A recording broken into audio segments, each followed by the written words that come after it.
লুকোচুরি খেলবে? লুকোচুরি তুমি লুকাও, আমি ঠিকই তোমাকে খুঁজে পাবো।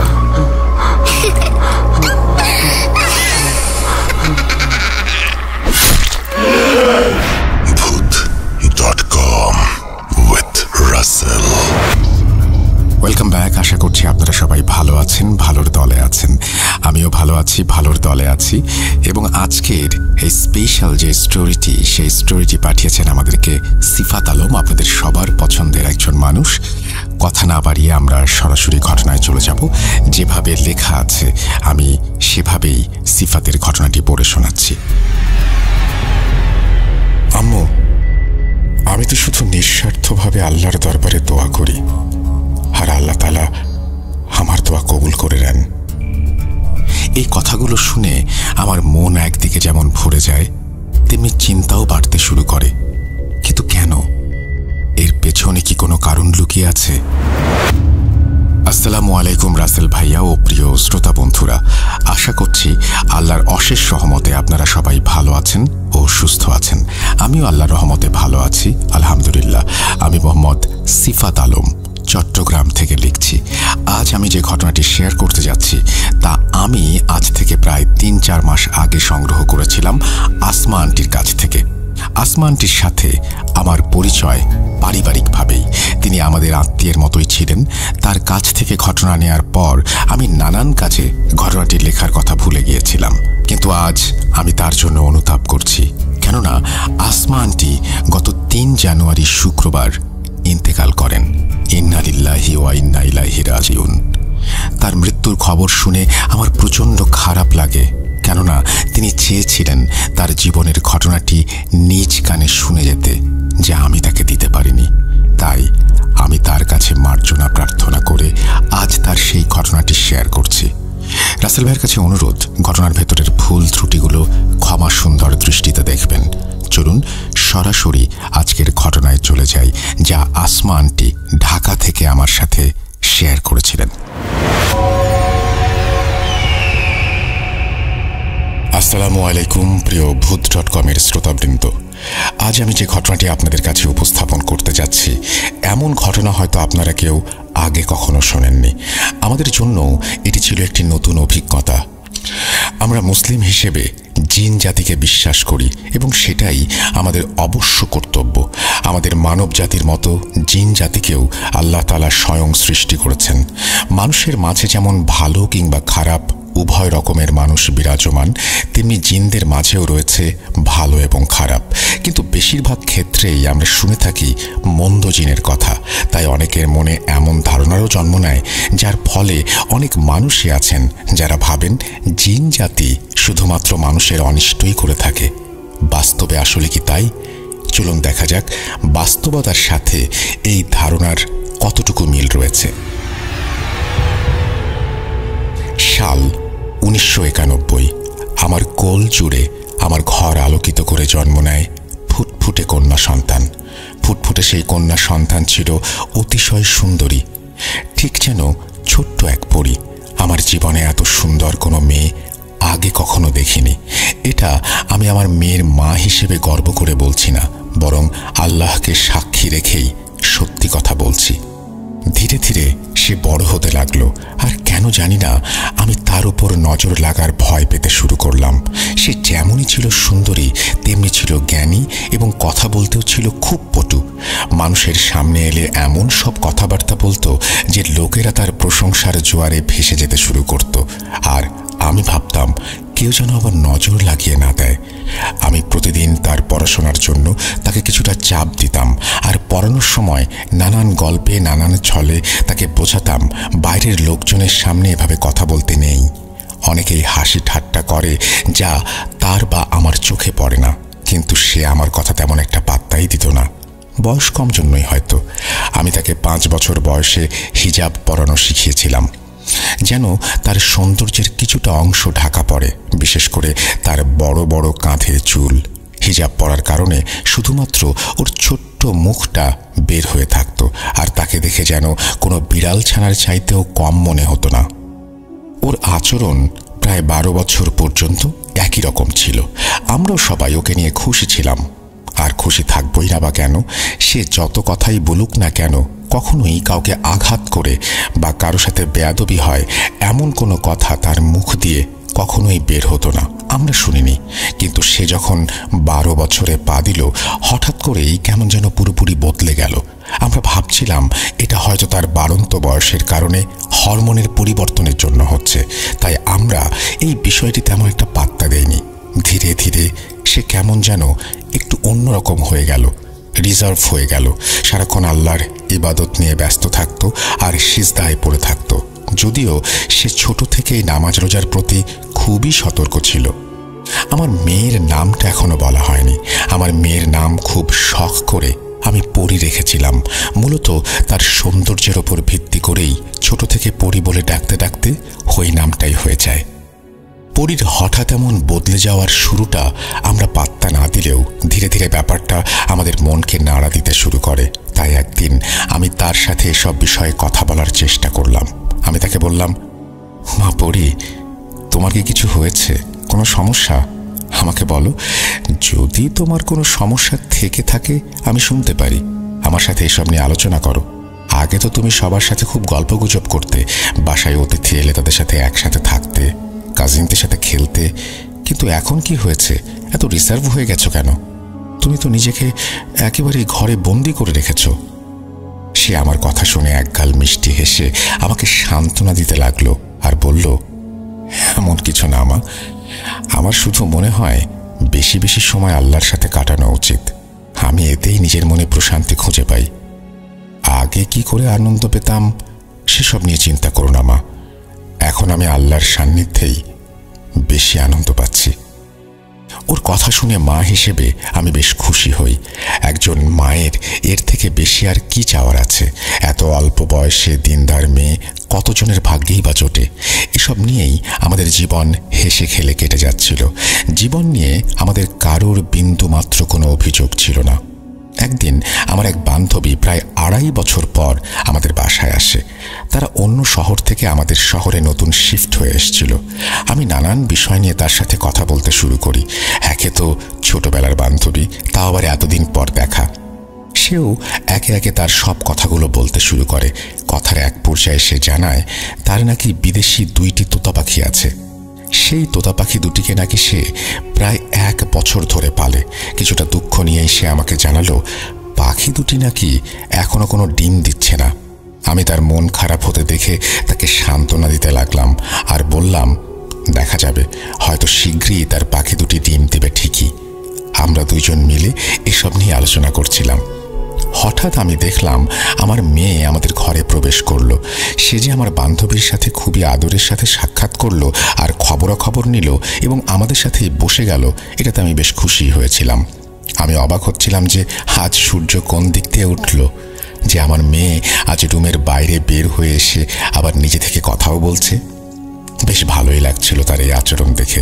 আমার বান্ধবীর সাথে সে অনেক কথাই বলল। যখন আমার বান্ধবী উঠতে লাগলো বাড়ি যাওয়ার জন্য, তখন আমার মেয়ে তাকে বলল, আন্টি, আপনি একটা কাজ করুন, আপনার বারান্দার সামনের দিক থেকে তোতাগুলোকে সরিয়ে দিন। আপনি তাদেরকে একটু ভেতরের দিকে আর পেছনের দিকে রেখে দিন, তাহলেই আপনার তোতারাও ডিম দিতে শুরু করবে। আমার মেয়ের কথা শুনে আমার বান্ধবী হাঁ করে আমার মেয়ের দিকে তাকিয়ে থাকে কিছুটা সময়। আমি অবাক হচ্ছিলাম এই ভেবে যে আমি বা আমার বান্ধবী কেউই পরীকে তোতা পাখি নিয়ে কোনো কিছু জানায়নি। পরে এই ভেবে নিজের মনকে মানিয়ে নেই যে সে হয়তো দরজার বাইরে থেকে রুমে প্রবেশ করার আগে আমাদের কথাগুলো শুনতে পেয়েছিল। এভাবে নিজেকে সামলানোর পরও আমার মাথায় অন্য এক চিন্তা ঘুরপাক খেতে লাগলো। আমার মেয়ে তো কখনো আমার বান্ধবীর বাড়ি দেখেইনি। তারা তো এই শহরে এলোই 3-4 দিন আগে। তাহলে পরি কিভাবে জানলো যে তোতাগুলো বারান্দায় রাখা কিনা আর বারান্দার সামনের সাইডেই বা রাখা কিনা? আমার বান্ধবী পরির কথা শুনে বিচলিত মুখে হাসি দিয়ে মাথা নেড়ে সেখান থেকে চলে গেল। সে যাবার পরপরই আমি পরিকে জিজ্ঞেস করলাম, মা পরি, এটা কি ছিল? উত্তরে সে বলল, কিসের কথা বলছো মা? আমি তাকে আমার প্রশ্ন বুঝিয়ে দিয়ে পুনরায় উত্তরের জন্য অপেক্ষা করতে লাগলাম। সে আমাকে বলল, আমি তো তোমার ঘরের সামনে দিয়ে যাচ্ছিলাম, তখনই আন্টির কথাটা শুনলাম আর তাই ভেতরে চলে আসলাম। আমার তো আগে থেকেই কিছুটা তোতাদের নিয়ে অভিজ্ঞতা আছে। তারা ডিম না দিলে যদি তাদের জায়গা বদলানো হয় তাহলে অনেক সময় তারা ডিম দিতে শুরু করে। আমার মেয়ে পাখি পালতো ছোটবেলা থেকে, তাই তার এই কথা আমার কাছে যৌক্তিকই মনে হয়েছিল। কিন্তু পাখি দুটি কোথায় রাখা আছে সেটা সে কিভাবে জানতে পারলো, এই প্রশ্নের উত্তর আমি তখনও পাইনি। আমি পুনরায় তাকে বললাম, আচ্ছা সেটা না হয় হলো, ঠিক আছে, কিন্তু এটা বলো তুমি কিভাবে জানলে যে তাদের তোতাগুলো কোথায় রাখা আছে? সে বলল, মা, সাধারণত লোকেরা তোতাদেরকে বা যে কোনো পাখিকে বারান্দার সামনের দিকেই রাখে। আমি শুধু আন্দাজ করেই কথাটা বলেছিলাম। আমি তার কথা শুনে চুপ করে গিয়েছিলাম, কেননা তার উত্তর তার স্থান থেকে তো সঠিকই ছিল, কিন্তু কেন জানি না বারবার মনে হচ্ছিল কিছু একটা তো অবশ্যই আছে যে আমি ধরতে পারছি না। এই ঘটনার প্রায় 7-8 দিন অতিবাহিত হয়। 7-8 দিন পর আমার বান্ধবী পুনরায় আমাদের বাড়িতে এলো। ঘরে ঢুকেই সে অত্যন্ত খোশ মেজাজে জানালো তার তোতারা নাকি ডিম দিতে শুরু করেছে। আমি তাকে জিজ্ঞাসা করলাম সে কি কোনো পদক্ষেপ নিয়েছিল কিনা যার ফলে তোতারা ডিম দিতে শুরু করলো। সে বলল, আমার মেয়ে যেমনটা বলেছিল সে নাকি শুধু তেমনটাই করেছে, অর্থাৎ সে পাখির জায়গা পরিবর্তন করেছে আর 1 সপ্তাহের মধ্যেই তোতারা ডিম দিতে শুরু করেছে। আমার বান্ধবী চাইছিল আমার মেয়েকে ডেকে এনে ধন্যবাদ জানাবে, কিন্তু যখন আমি মেয়েকে ডেকে আনতে গেলাম তখন সে বলল, আম্মু, আন্টিকে বলো তার কাজ হয়ে গেছে, তিনি যেন আল্লাহর কাছে শুকরিয়া আদায় করেন, আমাকে শুকরিয়া জানাতে হবে না, আমি কিছু করিনি। যেহেতু আমার বান্ধবী পরীর সাথে দেখা করতে চেয়েছিল তাই আমি তাকে বলেছিলাম একটু বাইরে আসতে। বাইরে এসে সে যেন আন্টিকে শুধু সালামটা দিয়ে চলে যায়, কিন্তু সে বাইরে আসতে চাইল না। বাধ্য হয়ে আমাকে বাইরে গিয়ে আমার বান্ধবীকে বলতে হলো পরী ঘুমাচ্ছে। এভাবেই আমাদের দিন কেটে যেতে থাকে। কিছু সময় পর পরী স্কুলে যাওয়া বন্ধ করে দিল। নিজে থেকেই কোরআন হিফজ করার চেষ্টা করতে শুরু করলো। তার জোড়াজুড়িতে আমি এক মহিলা শিক্ষিকা নিয়োগ দিলাম তাকে হিফজ করানোর জন্য। আমি তার আচরণে এত পরিবর্তন দেখে মাঝে মাঝে খুশি হতাম, আবার কখনো কখনো বেশ বিরক্তও হতাম। এমন না যে আমার ঘরের পরিবেশ খুবই ধার্মিক টাইপের ছিল, কিন্তু তাকে দেখে ভালো লাগতো যে আল্লাহর পথে সে চলছে। কিন্তু সমস্যা ছিল একটাই, সে যে দুনিয়াদারি একেবারেই ছেড়ে দিয়েছিল। না সে আমাদের সঙ্গে কোথাও বের হতো, না তার কোনো বন্ধু ছিল। সে কেবল নিজেকে নিজের ঘরে বন্দি করে রাখত। একদিন আমার অন্য আর এক বান্ধবী আমাদের বাসায় এলো, যে কিনা আমাদের সব থেকে কাছের বান্ধবী ছিল। সে এসে আমার কাছে এক প্রকার কেঁদেই ফেলল। সে তার দুঃখের কথা আমাকে জানাতে শুরু করলো। সে বলেছিল যে তার স্বামী নাকি বাড়ির দিকে একদমই কোনো খেয়াল রাখছে না, এমনকি আমার বান্ধবীকেও নাকি সময় দিচ্ছে না। সকাল থেকে রাত পর্যন্ত বাইরেই থাকে, রাতে বাড়িতে আসলে তার মুড খারাপ থাকে।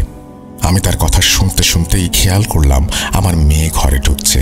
আমার মেয়েকে দেখে আমার বান্ধবী তার চোখের পানি মুছে নিয়ে হাসতে হাসতে আমার মেয়ের সাথে কথা বলতে শুরু করলো।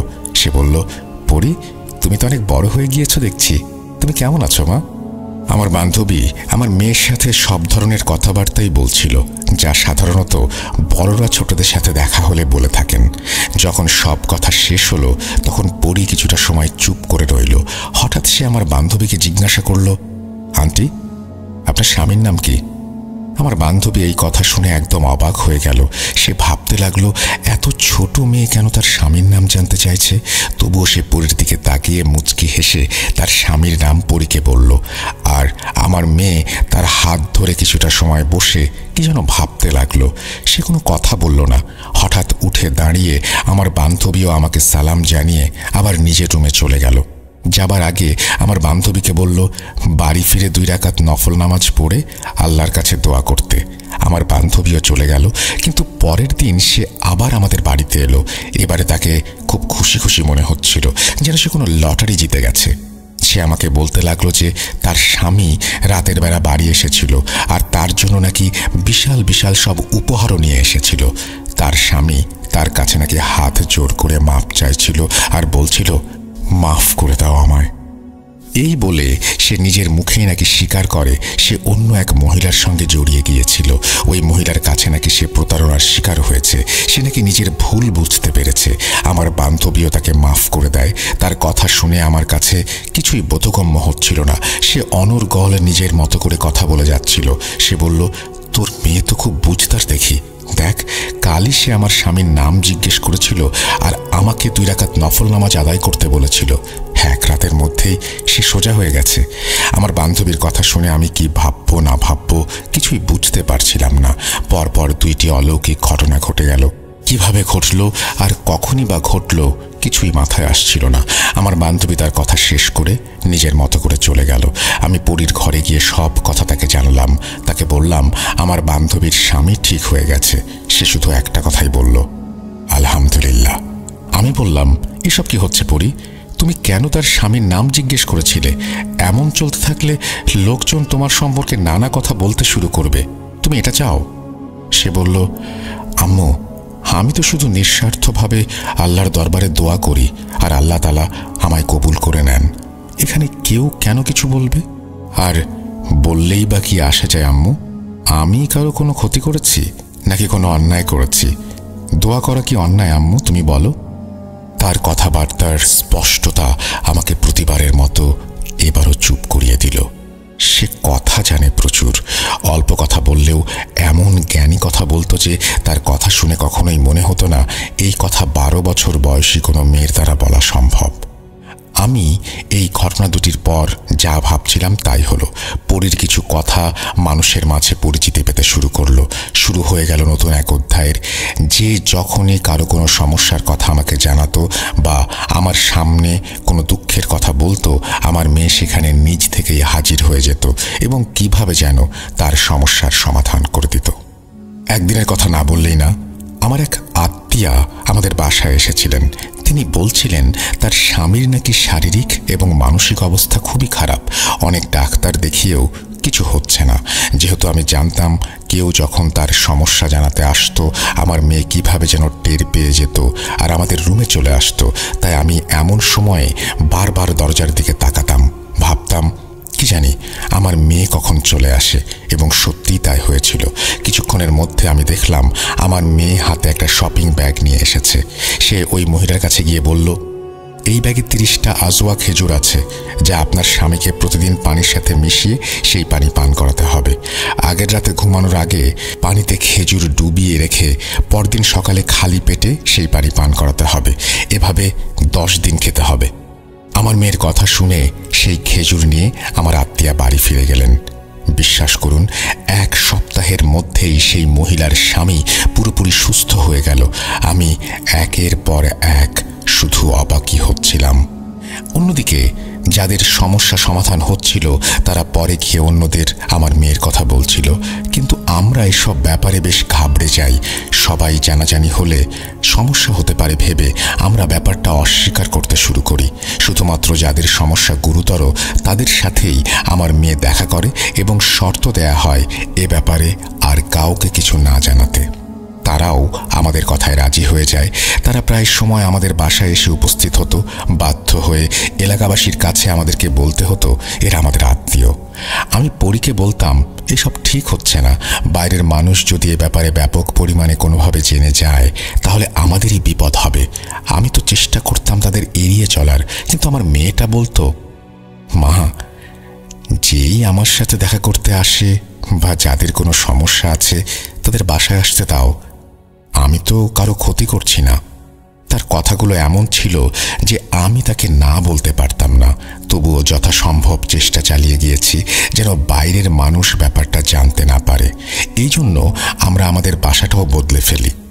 বাসা বদলানোর পর এই সমস্যাগুলো অনেকটাই কমে যায়। আমি আপনাদেরকে একটি কথা বলতে ভুলে গিয়েছিলাম। আমি আমার আত্মীয়ার স্বামীর অসুস্থতা নিয়ে একটি ঘটনা বলেছিলাম, যেখানে আমার মেয়ে আমাদের আত্মীয়ার স্বামীর জন্য খেজুর দিয়েছিল। কিন্তু অবাক করা ব্যাপার হচ্ছে আমার বাসায় তখন কোনো খেজুর থাকার কথা না। এর আগে আমরা রমজান মাস ছাড়া খেজুর কিনিনি, আর ওই সময় রমজান মাসও ছিল না। আর আমার স্বামীও খেজুর কিনে আনেননি, যা আমি তার সাথে কথা বলে নিশ্চিত হয়েছি। আর পরি তো সাধারণত বাড়ি থেকে বেরই হতো না, তাহলে সে খেজুর পেল কোথায়? আমি তাকে জিজ্ঞাসা করেছিলাম, এত খেজুর তোমার কাছে কিভাবে এলো? সে আমার কথাটা এড়িয়ে গিয়ে বলল, আম্মু, হতে পারে কোনো আত্মীয় নিয়ে এসেছে, তুমি খেয়াল করনি। তার এই কথা শুনে আমি বুঝতে পারি সে আমার থেকে কিছু একটা লুকাচ্ছে। আমি বুঝতে পারছিলাম না তাকে কিভাবে এই কাজ থেকে আটকাবো, কিভাবে বোঝাবো যে এখনো তেমন বয়স হয়নি তার। আমার স্বামীও তাকে বোঝাচ্ছিলেন, কিন্তু আমাদের কারো কথায় কোনো কাজ হচ্ছিল না। নতুন বাসায় আসার পর যদিও সমস্যা বেশ কমে যায়, কিন্তু আমার চিন্তা লেগেই থাকতো। আমরা আরও একটা ব্যাপার লক্ষ্য করি, আর তা হচ্ছে মানুষের সমস্যার সমাধান হলেও সে না কারো কাছ থেকে উপহার নিত, না নিত টাকা পয়সা।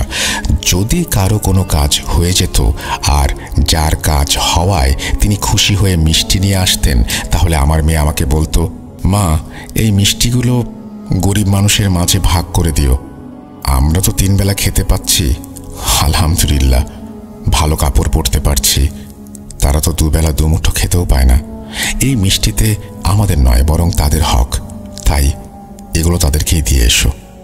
তার কথা শুনে ক্রমশই আমি অবাক হতাম, এত কম বয়সী মেয়ে এত দামি দামি কথা কিভাবে বলতে পারে। আমি তখনও জানতাম না যে এর সাথে অন্য কোনো কিছু আছে। এই বিষয়টার ধারণা আমি সেই দিন পেলাম যেদিন আমি তার অন্য এক রূপ দেখলাম। যখনই মানুষ তাদের সমস্যাগুলি নিয়ে আসতো, আমি সব সময় তার পাশে বসে থাকতাম আর সব কিছু পর্যবেক্ষণ করতাম এবং শুনতাম। আমি দেখলাম কিছু মহিলা একজন মহিলাকে জোরপূর্বক ধরে নিয়ে আসছেন। সেই মহিলা নিজেকে ছাড়ানোর জন্য আপ্রাণ চেষ্টা করছিলেন, কিন্তু তারা তাকে খুব শক্ত করে ধরে রেখেছিলেন। সেই মহিলার মুখ থেকে অদ্ভুত আওয়াজ বের হচ্ছিল। কখনো সে কুকুরের মতো ঘেউ ঘেউ করতে শুরু করে, তো কখনো তার মুখ থেকে শেয়ালের মতো শব্দ হয়। যেসব মহিলা তাকে ধরে নিয়ে এসেছিলেন তারা বলতে লাগলেন এই মহিলার জিনের সমস্যা আছে। তাদের কথা শুনে আমার মেয়ে বলল, একে আমার সামনে বসিয়ে দিন। সেই মহিলা পরীর সামনে বসে থেকে আমাকে আর আমার মেয়েকে প্রচণ্ড রাগ নিয়ে দেখে যাচ্ছিলেন। কুকুর যেভাবে কামড় দিতে আসে ঠিক সেভাবে সেই মহিলা পরীর দিকে বারবার মুখ বাড়িয়ে তাকে কামড় দিতে আসছিলেন। আমি সেই দৃশ্য দেখে ভীষণ ভয় পেয়ে গিয়েছিলাম। আর যখন তার সাথে আসা মহিলারা বললেন যে এর জিনের সমস্যা আছে, তখন আমি তো ভেতর থেকে আরও বেশি ভয় পেয়ে গেলাম। আমার মেয়ে তাকে অনেকক্ষণ বোঝালো আর শান্ত হতে বলল, কিন্তু তার কোনো কথায় তেমন কাজ হচ্ছিল না।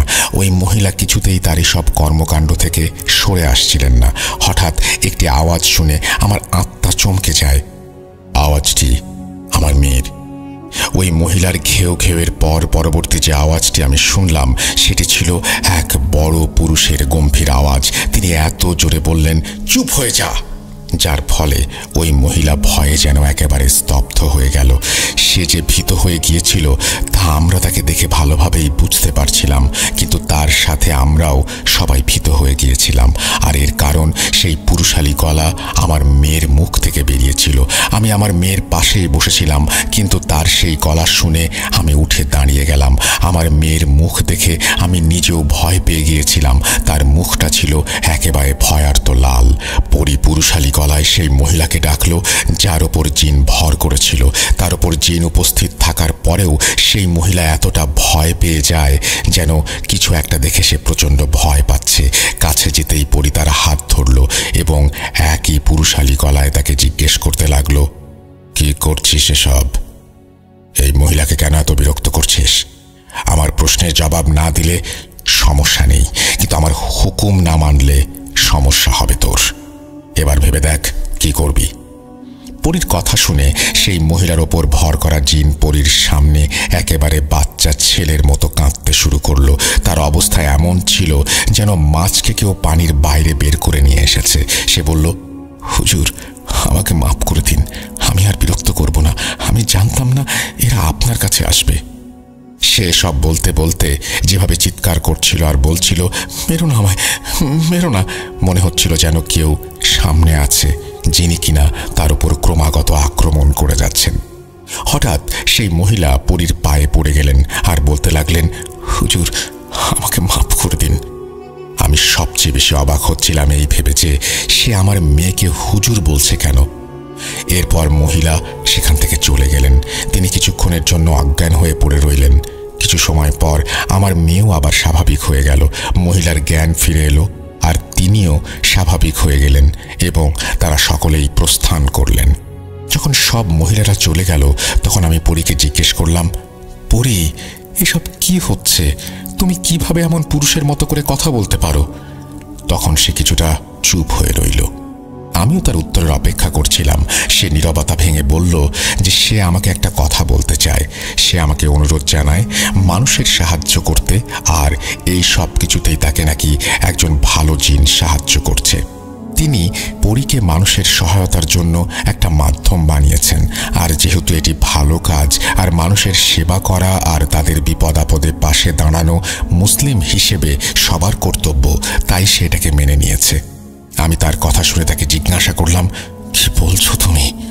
তুমি কি বুঝতে পারছো তুমি কি বলছো? এর মানে কি কোনো ভালো জিন আছে তোমার সাথে? এটা কি আদৌ আমার পক্ষে মেনে নেওয়া এত সহজ হবে?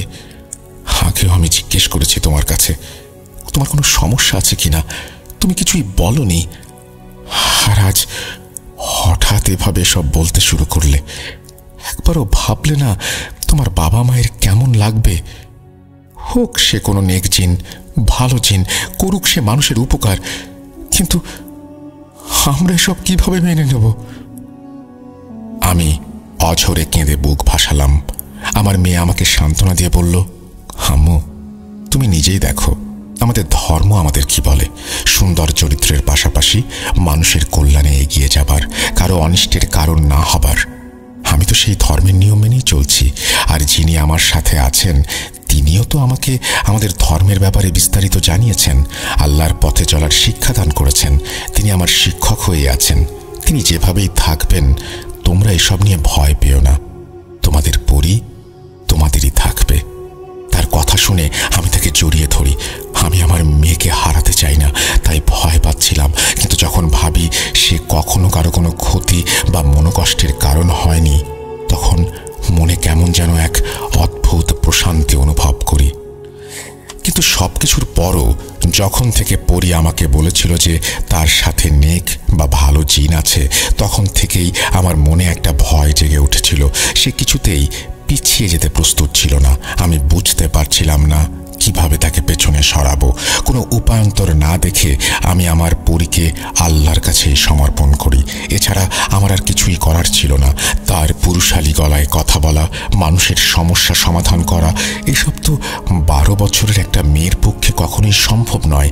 তার সাথে ভালো জিন আছে বলেই সে এই কাজ করতে পেরেছে, যা আমার আর বোঝার বাকি থাকলো না। থাক সেসব কথা। একদিন আমার স্বামীর অফিসের বস তাকে অফিসে ডেকে নিয়ে বললেন, একটু দরজা লক করে ভেতরে আসুন। আমার স্বামী বসের কেবিনে প্রবেশ করার পর বস তাকে বললেন, আমি আপনার মেয়ের ব্যাপারে কিছু কথা শুনেছি, এই কথাগুলো কি সত্যি? বসের এমন প্রশ্ন শুনে আমার স্বামী বেশ ঘাবড়ে যান আর এসব অস্বীকার করতে শুরু করেন। পরীর বাবা তাকে জিজ্ঞেস করেন তাকে এসব কথা কে বলেছে। বস তাকে জানান তার এক আত্মীয়ার জিনের সমস্যা ছিল। সে কুকুরের মতো ঘেউ ঘেউ করত আর প্রচণ্ড আক্রমণাত্মক হয়ে উঠেছিল। আমার মেয়ের চিকিৎসায় সে এখন পুরোপুরি সুস্থ। আমার স্বামী বুঝতে পারলেন তার বস কোন মহিলার ব্যাপারে কথা বলছেন। তিনি সবই জেনে গেছেন জিনের ব্যাপারে। তিনি বসকে বললেন, স্যার আমি জানি না আসলে কি সত্যি কি মিথ্যা, কিন্তু লোকজন বলেন যে তাদের সমস্যাগুলো নাকি মিটে যায়। এটা শুনে তার বসের চোখে পানি চলে এলো। তিনি বললেন, আমি গত 10 বছর ধরে এত বড় এক পরীক্ষার মধ্যে আছি, তোমাদের সে কথা কি আর বলবো। তারপর তিনি কাঁদতে কাঁদতে আমার স্বামীকে বললেন, আমার একটা ছেলে আছে, তার বয়স প্রায় 30 বছর। 20 বছর বয়স পর্যন্ত সে খুব ভালোই ছিল, নিয়মিত কলেজে যেত, অনেক বন্ধুও ছিল। কিন্তু এরপর কি যে হলো কেউ জানে না। সে লোকজনের ওপরে হামলা করতে শুরু করলো। তার মস্তিষ্কের অবস্থা এমন মনে হচ্ছিল যেন ভেতর থেকে তা পুরোপুরি নষ্ট হয়ে গেছে। গত 10 বছর ধরে বিশ্বের নানান প্রান্তে ছুটে বেড়াচ্ছি, ডাক্তার দেখিয়েছি, কিন্তু কোনো চিকিৎসাতেই তার বিন্দু মাত্র কোনো উন্নতি হয়নি। বলতে গেলে আমার চেষ্টায় 1% সফলতাও পাইনি। সে এতটাই বেপরোয়া আর হিংস্র হয়ে উঠেছে যে গত 10 বছর ধরে আমরা তাকে শেকল দিয়ে বেঁধে রেখেছি। তাকে ঘুমের ইঞ্জেকশন দিয়ে ঘুম পাড়ানো হয়। সে সারাদিন শুধু পাগলের মতো চিৎকার করে। বসের ছেলের এই অবস্থার কথা শুনে বসের চোখে পানি দেখে আমার স্বামীর চোখেও পানি চলে এসেছিল। বস তাকে অনুরোধ করেন পরীর সাথে এ ব্যাপারে কথা বলার জন্য। আমার স্বামী তার বসকে আশ্বাস দেন যে তিনি পরীর সাথে এই ব্যাপারে কথা বলবেন। রাতে যখন আমার স্বামী বাড়ি ফিরে এলেন তখন তিনি সরাসরি পরীর ঘরে চলে গেলেন এবং সব কিছু তাকে জানালেন। পরী তখন তার বাবার কাছে সেই ছেলের নাম জানতে চাইল। আমার স্বামীর মনে পড়ল তিনি সেই ছেলের নাম জিজ্ঞাসা করতে ভুলে গেছেন। তিনি আগামী দিন ছেলের নাম জেনে আসবেন বলেন। পরের রাতে যখন পরীর বাবা বাসায় এলেন তিনি তখন বসের ছেলের নাম জেনে এসেছিলেন। পরীকে নাম বলার পর পরী বাবাকে বলল, আব্বু আমাকে 3 দিন সময় দিন, তারপরই আমি ওই ছেলের সম্পর্কে জানাতে পারবো। দেখতে দেখতে 3 দিন পার হয়ে গেল।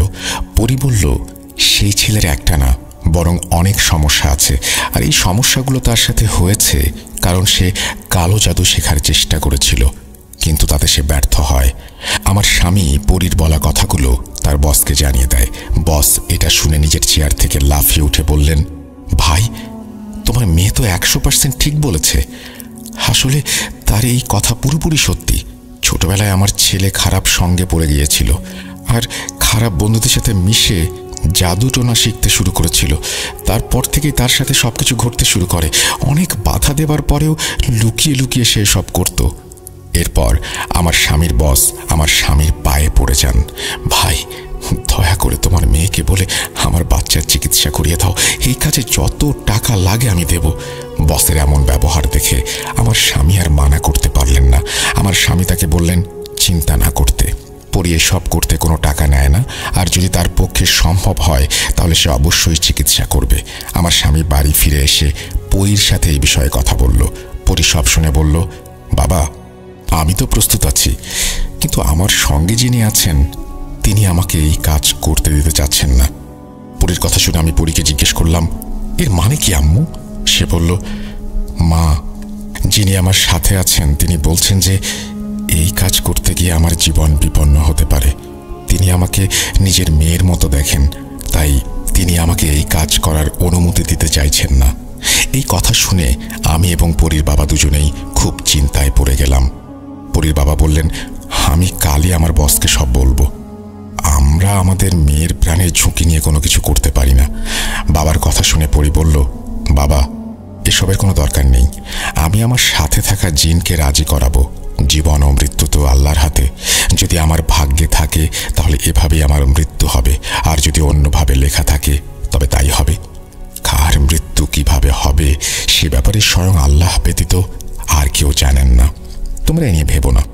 আর মা তুমি না আমাকে আল্লাহর কাছে সোপর্দ করেছ, তাহলে এসব নিয়ে কেন দুশ্চিন্তা করছো? অনেক কথা খরচের মাধ্যমে সেই রাতে পরী আমাদেরকে কিভাবে জানি না রাজি করিয়ে ফেলে।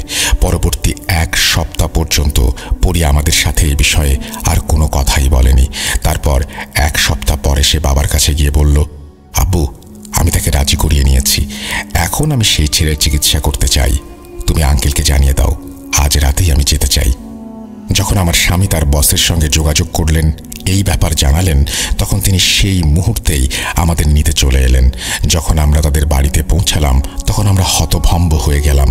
তার শক্তির ঊর্ধ্বে আমার স্বামীর বস আমাদের 3 জনকে ছেলের ঘরের দিকে নিয়ে গেলেন। তাদের ছেলের অবস্থা দেখে আমারই চোখে পানি চলে এলো। তার মুখ, তার চুল আর দাড়ির জন্য দেখাই যাচ্ছিল না। জটা ধরা চুল আর দাড়ির জন্য তাকে দেখে বদ্ধ উন্মাদ মনে হচ্ছিল। তার মুখ থেকে লালা বের হচ্ছিল ক্রমাগত। যখনই আমরা দরজা খুলে সেদিকে তাকালাম, সে এমনভাবে আমাদের উপরে ঝাঁপিয়ে পড়ল যেন কোনো পাগল কুকুরের মতো সে আমাদের ওপর হামলা করার জন্য এগিয়ে আসছিল, কিন্তু শেকলে বাঁধা ছিল জন্য সে আটকে গেল। এরপর আমার মেয়ে আমাদের 3 জনকে বলল, আপনারা সবাই রুম থেকে বেরিয়ে যান, যত খুশি আওয়াজ আসুক বা যাই হোক আপনারা কেউ ভেতরে আসবেন না যতক্ষণ না আমি নিজে থেকে আপনাদের ডাকবো। আমি আমার মেয়েকে একা সেই রুমে যেতে দিতে প্রচণ্ড ভয় পাচ্ছিলাম। আমাকে দেখে পরী আমার অবস্থা বুঝতে পেরেছিল, আর তাই সে আমাকে বলল, মা চিন্তা করবেন না, আমি একা নই, আল্লাহ আমার সাথে আছেন। তাহলে এখন আল্লাহর কাছে সোপর্দ করে দিয়ে আপনারা যান। এই কথা বলে হাসি মুখে আমার মেয়ে ভেতরে চলে গেল। যখন দরজা বন্ধ হলো মনে হলো ভেতরে যেন যুদ্ধ হচ্ছে আমার। কখনো মনে হচ্ছিল যেন ভেতরে বোমা ফাটছে, আবার প্রচণ্ড জোরে চিৎকার আর কান্নার আওয়াজ ভেসে আসছে। সেই রুমের ভেতরে কি হচ্ছে আমি কিচ্ছু জানি না। আমি জানি না কি ঘটে চলেছে। আমার মন ভেঙে যাচ্ছিল, কারণ আমার ছোট্ট মেয়ে, আমার পরি ভেতরে একা। 1 ঘন্টা আমার জন্য একেবারে কোনো কেয়ামতের থেকে কম ছিল না। তারপর আমি আমার মেয়ের হালকা আওয়াজ শুনলাম। আমি দরজা খুলে যখন ভেতরে গেলাম তখন দেখলাম সেই ছেলে অজ্ঞান হয়ে পড়ে আছে আর আমার মেয়ে আধা অজ্ঞান। আমরা দ্রুত মেয়েকে নিয়ে হাসপাতালে ছুটলাম। তাকে হাসপাতালে ভর্তি করানো হলো। সে খুবই দুর্বল হয়ে পড়েছিল। ডাক্তাররা বলেছিলেন তাকে 1 সপ্তাহ পর্যবেক্ষণে রাখতে। সে সময় ধীরে ধীরে ডেঙ্গু ছড়াতে শুরু করেছিল। পরীক্ষা নিরীক্ষার পর জানা গেল আমার মেয়ের ডেঙ্গু হয়েছে। আমাদেরকে তার সঙ্গে দেখা করার ওপরে নিষেধাজ্ঞা জারি করা হলো। খুবই খারাপ অবস্থা হয়ে গিয়েছিল তখন। মাত্র 3 দিনের মাথায় আমাদের পছন্দের আর আমাদের আদরের পরি আল্লাহর কাছে চলে গেল। আমার স্বামী বলেছিলেন তার জানাজায় নাকি হাজার হাজার লোক হয়েছিল। আমার স্বামী আরও বলেছিলেন জানাজায় নাকি অনেকে প্রায় দেখতে একই রকমের বৃদ্ধ ছিলেন, যাদের পরনে ছিল লম্বা সাদা জুব্বা। আমার স্বামীর মতে মেয়ের জানাজায় জিনও সামিল হয়েছিল। আমার স্বামীর বসের ছেলে এরপর পুরোপুরি সুস্থ হয়ে যায়। আমি নিজেই তার সঙ্গে দেখা করে এসেছি। তাকে দেখে একদমই মনে হয়নি কিছুদিন আগেও সে শিকলে বাঁধা ছিল। আমার ছোট্ট পরি 12 বছরের জীবনে যেই কাজটা করে গেছে তা অনেকেই পুরো জীবনেও করতে পারেনি। সে ছিল আমার একমাত্র মেয়ে। দুঃখ তো মনে খুবই বেশি আছে, কিন্তু খুশিও লাগছে যে তার জীবন মানবতার জন্য উৎসর্গ করে গেছে সে। আল্লাহর ইবাদত করতে করতেই আমার মেয়ে চলে গেছে। এই বলে আসমা আন্টি তার ঘটনা শেষ করেন। ঘটনাটি যেমন শিক্ষণীয় তেমনি মর্মান্তিক। শিক্ষণীয় বিষয় এই যে মানুষের উচিত মানুষের পাশে দাঁড়ানো, কেননা মুসলিম হিসেবে এটাই আমাদের কর্তব্য। আর মর্মান্তিক কারণ 12 বছর বয়সে একজন মানুষ মানুষের সেবায় নিজের জীবন উৎসর্গ করে চলে গেছেন। মন থেকে শ্রদ্ধা আসছে পরির জন্য। আল্লাহ এমন পরি যেন আমাদের সবার পরিবারে দান করেন। আজ তাহলে বিদায় নিচ্ছি। আবার ফিরে আসব দ্রুত নতুন কোনো ঘটনা নিয়ে। আসসালামু আলাইকুম। এই বলে সিফাত আলম শেষ করেছেন তার ঘটনা। এবং আপনারা জানেন যে বার্থডে স্পেশালে আমরা রেগুলারই স্পেশাল সব ঘটনা শোনাচ্ছি আপনাদের। তারই একটি ঘটনা আজকে শোনানো হলো। আশা করছি এই ঘটনাটি আপনাদের ভালো লেগেছে।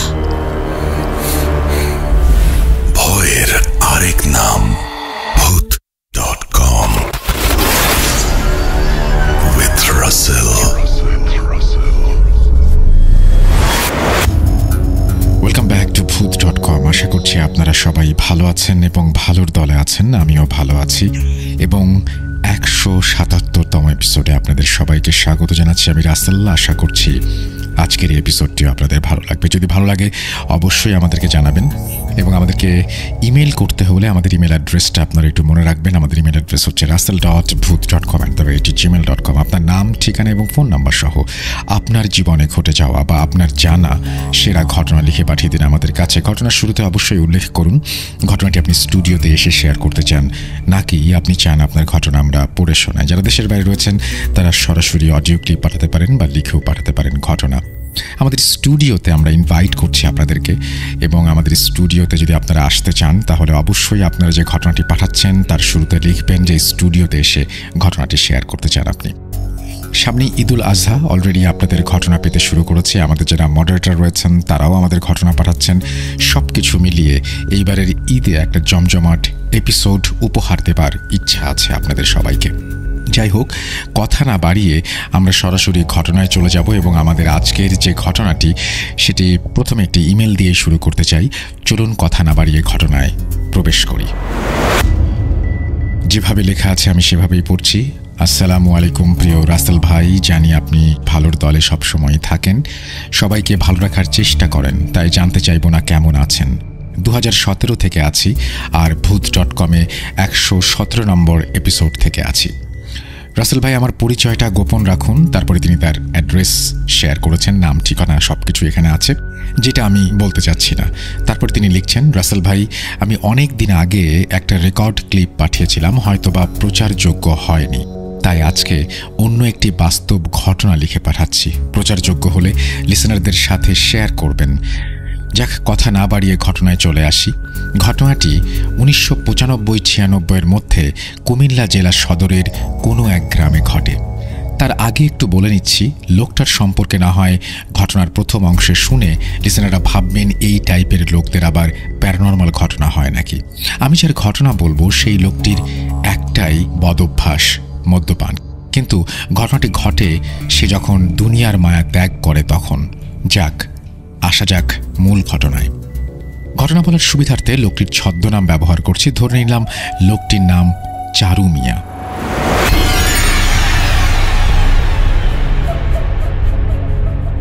একদিন চারু মিয়া অনেক বেশি মদ্যপান করে। সারাদিন যা রোজগার করে বেশ কিছু অংশ মদ্যপান করে এবং বাকিগুলো পকেটে থাকে বা কখনো কোথাও পড়ে যায়, তার কোনো ঠিক নেই। ঠিক সেদিন মদ্যপান করে বাড়ি আসার পর কোনো বাজার সদাই না থাকায় তার স্ত্রী এবং বাচ্চারা সবাই চিৎকার চেঁচামেচি শুরু করে। তখন চারু মিয়া এতটাই নেশাগ্রস্ত ছিল যে তার কোনো হিতাহিত জ্ঞান ছিল না। সে তখন ঘর থেকে তরকারি কাটার একটা বটি নিয়ে এসে বলে সবাইকে জবাই করে ফেলবেন। তার আশেপাশের অনেক লোক তখন জড়ো হয়ে গেছে। সবাই যখন চেষ্টা করছে ওর হাত থেকে বটিটি নিতে, তখন সে চাচ্ছে কাউকে না কাউকে আঘাত করতে। এক পর্যায়ে উপস্থিত সমস্ত লোকজন ভাবেও নি এমন একটা ঘটনা ঘটবে। চারু মিয়া কাউকে আঘাত করতে না পেরে নিজের গলায় বটি চালিয়ে দেয়। তখন উপস্থিত সবাই যারা ছিল তারা সবাই অনেকে ভয় পেয়ে যায়।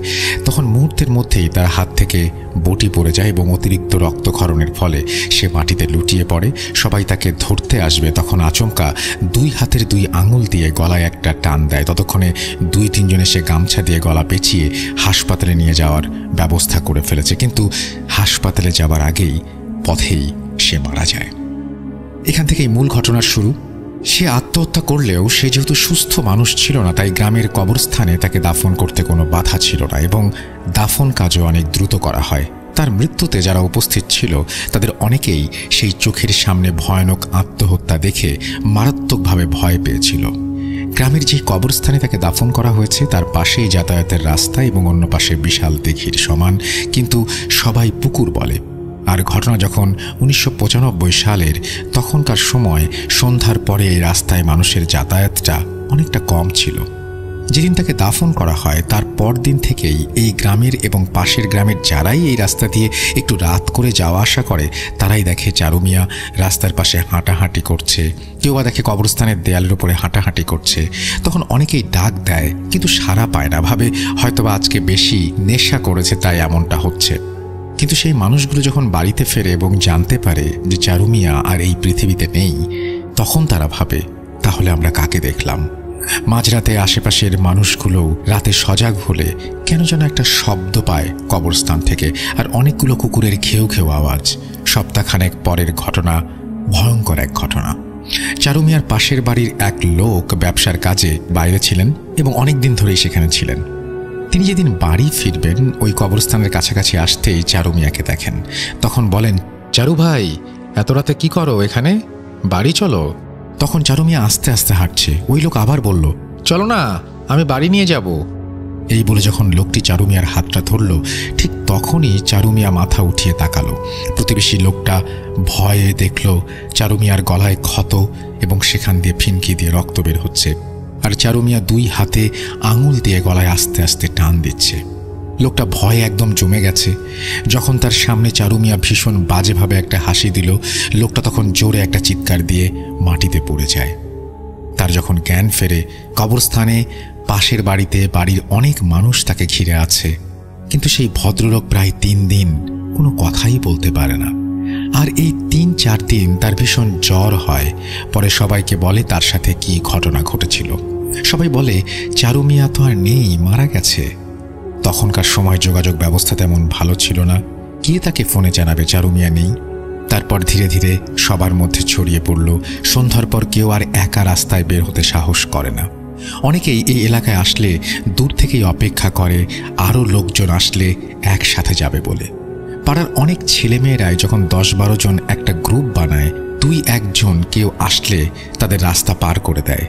আর একদিনের ঘটনা। লেখাটা অনেক বড় হয়ে যাচ্ছে, আমি ছোট করার চেষ্টা করছি। আসলে সম্পূর্ণ ঘটনা বলতে গেলে ইমেইলে অনেক বড় হয়ে যাবে। আরেকদিন এলাকার এক মুদি দোকানদার তার দোকানের মালামাল কিনে এলাকার একটা রিকশায় দিয়ে উনি সাইকেল দিয়ে পিছে পিছে আসছিলেন। রাত তখন প্রায় 9টা বাজবে। হঠাৎ মাঝ রাস্তায় তার সাইকেলের পাংচার হয়ে যায় এবং রিকশাওয়ালা ভাইকে তিনি ডাকলেও রিকশাওয়ালা ভাই শুনতে না পেয়ে চলে যায়। তখন দোকানি কি করবেন, এত রাতে সাইকেল মেরামতের দোকানও বন্ধ, কোনো উপায় না পেয়ে হাঁটা ধরলেন। তার মধ্যে সে ভয় পেতেও শুরু করলেন। এতখানি রাস্তা হেঁটে যাবেন, কিন্তু কবরস্থানের পাশ দিয়ে যাবার সময় কি হবে? ওইদিকে রিকশাওয়ালা ভাই কবরস্থানের কাছাকাছি আসতেই দেখে দূর থেকে সাদা কোনো মানুষের অবয়বের মতো কিছু একটা মুভ করছে। সে তখন থেমে গেল আর পেছনে ফিরে দেখল দোকানি নেই। রিকশাওয়ালা চিন্তিত হয়ে পড়লেন, উনি আবার কোথায় গেলেন? আমি একা কিভাবে যাব? রিকশাওয়ালা ভাই অনেকক্ষণ অপেক্ষা করতে করতে কাউকে না পেয়ে চিন্তা করলেন একাই যাবেন। তখনই সাদা অবয়বটি মনে হচ্ছে ধীরে ধীরে কাছে এগিয়ে আসতে লাগলো। তিনি রিকশাটি একটা সাইডে রেখে সেই বড় পুকুরের পাড় দিয়ে ওই পারে যাওয়ার জন্য হাঁটা দিলেন। বলে রাখা ভালো, পুকুরের 2 পারে কিছুটা জঙ্গল ও কয়েকটা কবর রয়েছে, সেগুলো সবই পারিবারিক। এখান দিয়ে সন্ধ্যার পরে কেউ যায় না, যদিও কেউ কখনো কিছু দেখেনি।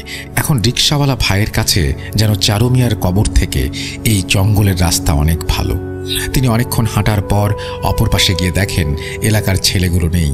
রিকশাওয়ালা ভাই চেনেন সবাইকে। উনি 2-3 জনকে ডাক দিলেন, তারা আসতে চাইছিল না। অনেক অনুরোধ করে তাদের সবাইকে জড়ো করলেন তিনি এবং একসাথে লাঠি নিয়ে ওই পাশে গিয়ে রিকশাটা আনবেন বলে হাঁটতে শুরু করলেন। দূর থেকে কেউ চিৎকার করে ডাকছে। একটু পরে দেখেন দোকানি আসছে। তখন দোকানি কেন দেরি হলো বলল, আর রিকশাওয়ালা ভাইও কতটুকু ভয় পেয়ে জঙ্গলের রাস্তা দিয়ে ওই পাশে গিয়েছে সেটাও বলল। ওই পাশে গিয়ে ছেলেগুলো বলল এক কথা, তারা আজকে শুধুমাত্র 3 জন করে 2 পাশে ছিল। 2 পাশে তারাই দেখল কবরের ওপর অদ্ভুত ধরনের একটা আলো জ্বলছে আর নিভছে। এটা দেখে তারা কেউ ভাবছে একবার রাস্তায় একবার কবরস্থানের দেয়ালের উপর কেউ যেন হাঁটাহাঁটি করছে। পরে 2 পাশে ছেলেরা জোরে চিৎকার করে একে অপরকে ডাক দিতে লাগলো। তখন আশেপাশের বাড়ি থেকে মানুষ বেরিয়ে আসলো এবং জিজ্ঞেস করলো কি হয়েছে। তখন তাদেরকে ঘটনা বললে তারা কিছুই দেখতে পায় না। পরে ওই পাশের ছেলেগুলোকে নিয়ে আসতে দেখে তারাও অনেক ভয় পেয়েছে। এরপর যে যার বাড়ি চলে যায়। গ্রামবাসীর মধ্যেও একটা আতঙ্ক ছড়িয়ে পড়ে। তারা পাশের 2 গ্রামে পরের এক মসজিদের হুজুরের কাছে যান, কেননা ওই হুজুর অনেক কামেল বান্দা ছিলেন। হুজুর পরদিন সন্ধ্যার পর আসলেন এবং গ্রামবাসীকে বললেন, এটা ভয়ের কিছু নেই, চারুমিয়ার মৃত্যুটা অস্বাভাবিক মৃত্যু, তাই একটা দুষ্টু জিন সুযোগ পেয়ে এই কাজ করেছে। মানুষ যখন ভয় পাওয়া শুরু করলো তখন ওই জিন ইচ্ছে করেই সবাইকে আরো ভয়ঙ্করভাবে ভয় দেখাতে শুরু করলো। আর চারুমিয়ার দাফনে হয়তোবা কিছু ভুল ছিল। যাক, এশার নামাজের পর তোমরা সবাই আসো, আমি গায়েবানা জানাজা পড়ে দোয়া করে দেব, ইনশাল্লাহ আর কোনো সমস্যা হবে না। হুজুর এই গ্রামের মসজিদে এশার সালাত আদায় করে তার নিয়ম মতো জানাজা এবং দোয়া করে চলে যান। পরবর্তীতে আর কোনো সমস্যা না হলেও মানুষজন সন্ধ্যার পর একা আসা যাওয়া করতেন না সেই রাস্তা দিয়ে। এই ছিল ঘটনা। ইমেলটা বড় হয়ে গেল, অনেক কিছুই বাদ দিতে হয়েছে। আর আমরা 2000 সালে এই গ্রামে জমি কিনি, বাড়ি করি, একই সূত্রে এই ঘটনাটি শুনতে পাই। ছোট বড় সবারই মুখে এই ঘটনা শোনা যায়।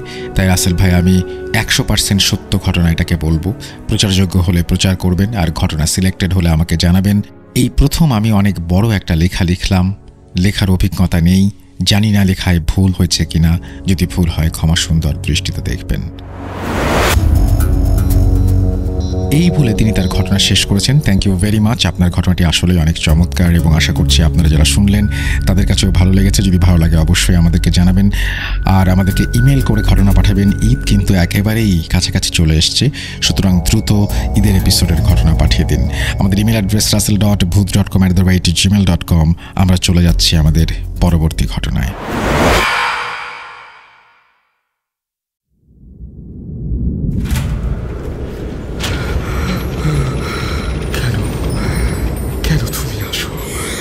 আমি শুধু তোমার চায়। কিভাবে সম্ভব? মৃতদের এই পৃথিবীতে থাকতে নেই। তুমি তুমি চলে যাও, চলে যাও, প্লিজ চলে যাও। সবটাই কি ইলুশন, নাকি অন্য জগতের কেউ কখনো হাজির হয়ে যায় চোখের পলকে? Bhoot.com with Russell। Welcome back. আরও একবার আপনাদের সবাইকে স্বাগত জানাচ্ছি। আমি রাসেল। আশা করছি আপনারা সবাই ভালো আছেন এবং ভালোর দলে আছেন, আর একই সাথে এনজয় করছেন আমাদের আজকের এপিসোড। আর আমরা আসলে সত্যি কথা বলতে সেটা হচ্ছে আপনাদের জন্য সবসময় চেষ্টা করি ভালো কিছু ঘটনা নিয়ে হাজির হতে, এবং এইটা তো সবসময় আমাদের উপরে ডিপেন্ডও করে না। আসলে কোনো সময় আমাদের লিসনারদের দিকে তাকিয়ে থাকতে হয়, কারণ আমরা কোনো ঘটনা, এটা ফিকশন না যে আমরা কোনো কিছু বানিয়ে বলবো। গত সপ্তাহে আপনারা দেখেছেন যে আমাদের খুব প্রিয় একজন মানুষ চিন্টু ভাইয়ের বার্থডে ছিল, এবং যারা তাকে বার্থডেতে শুভেচ্ছা জানানোর সময় পাননি তারা এখানে শুভেচ্ছা জানাতে পারেন। এবং একটু বলে রাখি, চিন্টু ভাই হচ্ছে সেই মানুষটি যিনি আমাদের সমস্ত ব্যাকগ্রাউন্ডগুলো কখনো কালেক্ট করেছেন আর কখনো ক্রিয়েট করেছেন। সো তার জন্য অনেক অনেক ধন্যবাদ চিন্টু ভাইকে, এবং তার জন্মদিন শুভ হোক। যদি অনেক দেরি হয়ে গেছে তারপরেও বলছি, আমরা উইশ করেছিলাম সময় মতোই।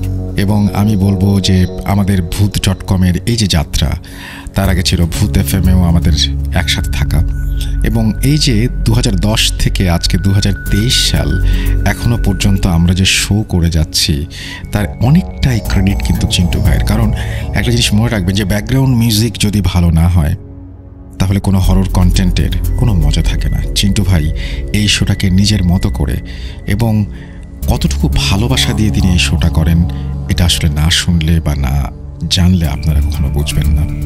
আমাকে এবং চিন্টু ভাইকে দুজনকেই, যেহেতু আমাদের প্রত্যেক সপ্তাহে নিয়ম মেনে এই কাজটা করতে হয়, লাইফের অনেক কিছু স্যাক্রিফাইস করতে হয়, অনেক ইভেন্ট মিস করতে হয়, অনেক কিছু। বাট খুশির ব্যাপার হচ্ছে আপনাদেরকে পেয়ে যাই। রাত 11:59 হলেই আপনারা জড়ো হন এবং আমাদের ঘটনা শোনেন, এটা একটা বিশাল ব্যাপার। যাই হোক, আমরা কথা না বাড়িয়ে সরাসরি ঘটনায় চলে যাব। আমরা চলে যাচ্ছি আমাদের পরের ইমেইলে, এবং আশা করছি এই ইমেলটা আপনাদের ভালো লাগবে। যেভাবে লেখা আছে আমি সেভাবেই পড়ছি। লিসনার্স, স্টোরি টেলার সবাইকে সালাম, স্পেশালি রাসেল ভাই ও আফনান ভাই, কারণ আমি দুজনেরই অনেক বড় ফ্যান। রাসেল ভাই, আপনি আমার ঘটনাটি পড়ে শোনালে আমি খুবই খুশি হব।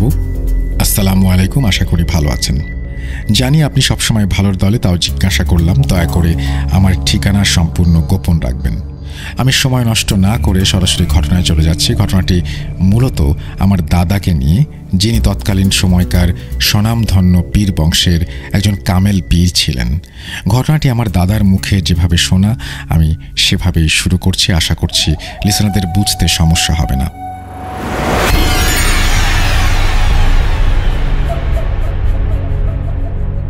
ঘটনার সময়কাল 1970-এর মাঝামাঝি দিকে। আমাদের গ্রামটা তখন অত্যন্ত অজপাড়া গা। আমার বয়স তখন এই ধরুন 16 কি 18। আমি তখন আমাদের বাসা থেকে বেশ দূরে একটা মাদ্রাসা ছিল, সেই মাদ্রাসায় পড়তাম এবং বোর্ডিংয়ে থাকতাম। তো একদিন হলো কি, মাদ্রাসার বড় হুজুর আমাকে ডাকলেন এবং বললেন, হামিদ মিয়া, তোমাকে আজকে আমার সাথে পাশের একটি গ্রামে যেতে হবে। আমি জিজ্ঞাসা করলাম, হুজুর কেন? হুজুর গম্ভীর স্বরে আমাকে বললেন, ওই গ্রামে কিছুদিন যাবত একটু সমস্যা হচ্ছে, আমাকে মাগরিব বাদে সেখানে যেতে বলা হয়েছে, তাই তোমাকেও নিয়ে যাই। হুজুরের মুখে এই কথা শুনে আমি 7-5 না ভেবে বললাম, আচ্ছা, মাগরিব বাদ আমি তৈরি হয়ে থাকবো, আপনি ডাক দিলে আপনার সাথে চলে যাব। যথারীতি যে কথা সেই কাজ। মাগরিবের নামাজ শেষ করতেই হুজুরে আমাকে বললেন, হামিদ মিয়া, আমার ঘরে কিছু জিনিসপত্র ভরা একটা ব্যাগ আছে, তুমি ব্যাগটা নিয়ে আমার সাথে চলো। তৎকালীন সময় কোনো যানবাহনের অতটা চলাচল ছিল না, তাই হুজুর আর আমি পায়ে হেঁটে রওনা দিলাম পাশে গ্রামের উদ্দেশ্যে আমাদের যাত্রা। পথে যাওয়ার সময় কোনো সমস্যা হয়নি যদিও, কিন্তু ওখানে পৌঁছানোর পর যা দেখলাম তা দেখার জন্য আমি মোটেও প্রস্তুত ছিলাম না। আমি মূলত যেই বাড়ির উদ্দেশ্যে ওইখানে যাই, ওইখানে পৌঁছানোর পর দেখি সেই বাড়ির উঠোনে 3টা লাশ শোয়ানো আছে। শুধু লাশের গায়ে একটি করে চাদর দিয়ে রাখা। আশেপাশের মানুষ একটু দূরে দাঁড়িয়ে আছে। হুজুর এরকম অবস্থা দেখে ওই লাশের পরিবারদের জিজ্ঞাসা করলেন, কি হয়েছে? আর লাশকে এই অবস্থায় রেখেছ কেন? এদের গোসল করানো হয়নি? মূলত আমরা সেখানে যাই লাশের জানাজা এবং কিছু অশরীরীর ঘটনার মীমাংসা করতে। হুজুর পরিবারের একজনকে বললেন, লাশের মুখ থেকে চাদর সরাও, আমি এদেরকে একটু দেখতে চাই। কিন্তু কেউ সাহস করে এগিয়ে আসেনি। তখন আমাকে হুজুর বলল, হামিদ মিয়া, এই লাশের উপর থেকে চাদর সরিয়ে একটু দেখাও। হুজুরের কথা মতো আমি চাদরটা সরাই, কিন্তু চাদরটি সরিয়ে আমি আমার জীবনের সব থেকে ভয়াবহ জিনিসটি দেখি, আর তা হলো লাশটি মাথার সাইড থেকে পুরো অর্ধেক পর্যন্ত মনে হয় কেউ চাপাতি দিয়ে কুপিয়ে আলাদা করে ফেলেছে। কিন্তু না, পরে দুটি লাশের ওপর থেকে চাদর সরানোর পর দেখি একটি লাশের ঘাড়ের ওপর থেকে পুরো শরীরের অর্ধেক নেই। মনে হচ্ছে কেউ তাদেরকে টেনে ছিঁড়ে আলাদা করে ফেলেছে। এই দেখে আমি সহ্য করতে পারি না, সাথে সাথে বমি করে দিই। তা দেখে হুজুর আমাকে বলল, হামিদ মিয়া, তুমি ঠিক আছো? আমি অভয় দিয়ে বলি, হ্যাঁ ঠিক আছে। এরপর যথারীতি গ্রামের কিছু সাহসী লোক দিয়ে লাশের গোসল ও জানাজা দিয়ে দাফন করে দেওয়া হয়। এরপর পরিবারের কাছে হুজুর জিজ্ঞাসা করলেন এই সব ঘটল কিভাবে। পরিবারের একজন বয়োজ্যেষ্ঠ কষ্টভরা মুখ করে বললেন, এরা 3 জন আমার ছেলে। এরা প্রতিদিন কুমার নদীতে নৌকায় মাছের খোঁজে দূরে দূরে যেত। হঠাৎ একদিন তারা 3 ভাই মিলে কাঠের তৈরি অদ্ভুত একটা বাক্স বাসায় নিয়ে আসে। তারপর তারা সেই বাক্সটা খোলার জন্য অনেক চেষ্টা করে, কিন্তু পারেনি। গত 5 দিন আগে অনেক চেষ্টার পর ওই বাক্স ভাঙতে সফল হয়েছে। বাক্স ভাঙার পর থেকেই তারা কেমন যেন শুরু করেছিল। মনে হচ্ছিল কিছু দেখে ওরা অনেক ভয় পেয়েছে। তারপরও তারা মাছ মারতে যায়। আমি তাদের মাছ মারতে যেতে নিষেধ করি। নিষেধ উপেক্ষা করে মাছ মারতে যায় তারা। পরে কাল সকালে ওই নৌকায় তাদের এই অবস্থায় পাওয়া গেছে, লাশ। হুজুর সেই বাক্সটি দেখতে চায়। লোকটি বাক্সটি নিয়ে হুজুরের দিকে আসে এবং তখনই হুজুর বাক্সটি দেখে কেমন যেন একটু অস্বস্তি বোধ করতে থাকেন। তারপরে হুজুর ভালো করে বাক্সটি পর্যবেক্ষণ করেন এবং তিনি দেখতে পান, আমিও দেখতে পাই, বাক্সটির সারা গায়ে বিভিন্ন রকমের লেখা, এবং লেখাগুলো তৎকালীন সময় হুজুর ঠিকমতো পড়তে পারছিলেন না, কিন্তু তারপরও যতটুকু তিনি পড়তে পেরেছিলেন তা হলো বাক্সটির ওপরের অংশে লেখা ছিল, মৃত্যু সমান, যে খুলবে সেই মরবে। এই শুনে ওইখানকার সব লোকজন এবং আমিও চমকে যাই। সাথে সাথে হুজুর বাক্সটি আগুনে পুড়িয়ে ফেলতে চান, কিন্তু দুঃখের বিষয় হলো বাক্সটি আগুনে পোড়ানো যাচ্ছিল না। সব বুঝে শুনে হুজুর বলেন, এই বাক্সটি আমার সাথে নিয়ে যাব এবং কাল সন্ধ্যায় আমি এর ফলাফল জানাবো যে বাক্সটি আসলে ধ্বংস করতে পারা যাবে কিনা। এরপর আমরা ওখান থেকে বাড়ির দিকে রওনা দেই। মাদ্রাসার দিকে চলে আসি। বাড়িতে আসার সময় আমাদের কিছু টুকটাক সমস্যার ভেতর পড়তে হয়, যেমন জোরে জোরে গাছে ঝাঁকি দেওয়া, পিছন থেকে বিভিন্ন পশু পাখির কণ্ঠ শুনতে পাওয়া, মেয়েলি কান্নার আওয়াজ শোনা। তারপরে হুজুর সাথে ছিলেন দেখে মনে সাহস ছিল। আমাদের মাদ্রাসায় পৌঁছাতে তখন প্রায় রাত 1টা।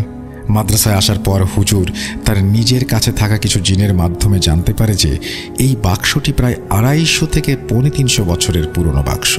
এটা বিভিন্ন যুদ্ধে এ ধরনের অস্ত্র হিসেবে নিক্ষেপ করা হতো এবং নিক্ষেপের সময় অস্ত্র ভেঙে যেত এবং ওই অস্ত্রের থেকে 8 থেকে 10 জন বন্দী থাকা জিন আশেপাশে প্রায় সব মানুষকে নৃশংসভাবে হত্যা করত এবং পুনরায় সেই অস্ত্রের ভেতর, মানে বাক্সের ভেতর চলে যেত এবং বাক্সটি পুনরায় আগের মতো হয়ে যেত। এই কাজে এই বাক্স তৈরি করা হতো এবং তারা আরও বলে এই বাক্স তৈরি হয়েছিল সুলাইমান আলাইহিস সালামের আমলে।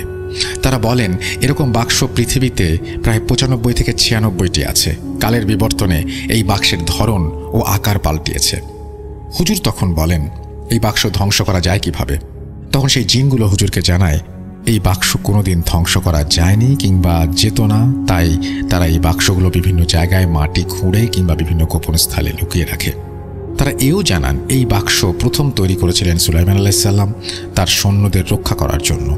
তারপর থেকে ওই বাক্স বড় হুজুর গোপনে কোথাও লুকিয়ে রাখে এবং 3 জনকে সেটা পাহারা দিতে বলে, যাতে কেউ কোনোদিন আর ওই বাক্সের সন্ধান না পায়। আমার দাদাসহ আমাদের এই পীর বংশের বিভিন্ন লোকের মুখে শোনা আজও সেই বাক্স আমাদের বংশের কারো না কারো কাছে লুকানো আছে। আমার ফ্যামিলি মেম্বারদের সাথে অনেক ধরনের ঘটনা ঘটেছে, সেগুলো আমি একে একে পাঠাবো এই বলে তিনি তার ঘটনা শেষ করেছেন। Thank you so much. আপনি লিখেছেন, আপনার নাম ঠিকানা বলতে মানা করেছেন, আমি বললাম না, আমি দেখতে পাচ্ছি আপনার নামটি। এবং অনেক ধন্যবাদ আপনাকে এরকম চমৎকার একটা স্টোরি আমাদেরকে আবারও উপহার দেওয়ার জন্য। লিসনার্স, আশা করছি আপনাদেরও ভালো লেগেছে, এবং যদি ভালো লাগে অবশ্যই আমাদেরকে জানাবেন। আর আমাদেরকে ঘটনা পাঠাতে হলে আমাদের ইমেল অ্যাড্রেস হচ্ছে russell.booth.com@gmail.com।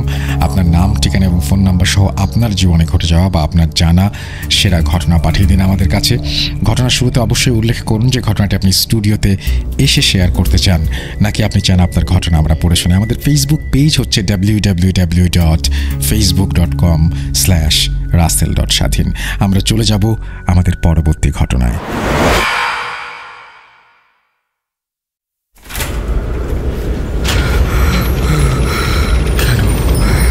কেন তুমি আসো? আমি শুধু তোমার সাথেই থাকতে চাই। তুমি চলে যাও, চলে যাও, প্লিজ চলে যাও। Booth.com with Russell.